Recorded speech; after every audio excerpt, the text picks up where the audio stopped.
ఈయన Appayya. So district health officer, medical health officer.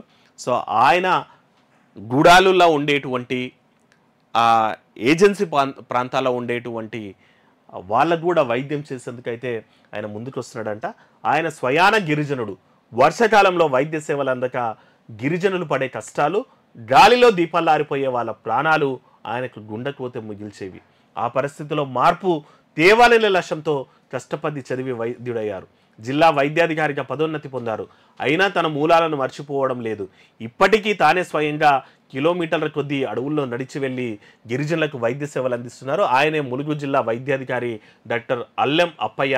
మంగళవారం ములుగు జిల్లాలోని వాజేడు మండల కేంద్రానికి 16 కిలోమీటర్ల దూరంలో ఉన్న పెనుగోలు గ్రామానికి సిబ్బందితో కలిసి ఇలా వాజులు దాటి వెళ్ళి ఇక్కడ చూస్తున్నాం మనం ఎంత లోతు నీళ్ళల్లో, నడుం మట్టి నీళ్ళల్లో Allem Appaiah doctor medical officer, district medical officer అంట. సో ఆయన గిరిజనుడు. ఆ ఏజెన్సీ ప్రాంతాల్లో, గూడెంలలో, అడవుల్లో ఉండేటువంటి గిరిజనుల ఆ కుటుంబాల్లో పుట్టి ఆ కష్టాలను చూసినాయంట.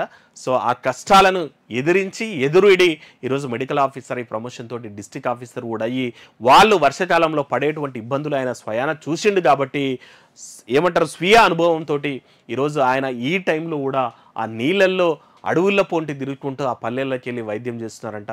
నిజంగా ఇట్లాంటి వాళ్ళు ఆదర్శప్రాయం. ఇట్లాంటి వాళ్ళు ఎప్పుడు కూడా చరిత్రలో నిలిచిపోయేటోళ్ళు అని చెప్పాలి. ఇట్లాంటి వాళ్ళకు ఎట్లాంటి రికగ్నైజేషన్కైనా గుర్తింపు అరువులు అంటే ఇట్లాంటి వాళ్ళు అనమాట. ప్రజాసేవలో ప్రభుత్వ అధికారి అనేట ఆయన ప్రజల సొమ్ముతోటి బతుకుతున్నట్టే చెప్పాలి. ప్రజలు ఇస్తున్నటువంటి ట్యాక్స్ల వల్ల వాళ్ళ జీతాలు వస్తాయి, వాళ్ళ సంసారాలు నిలుస్తాయి కూడా.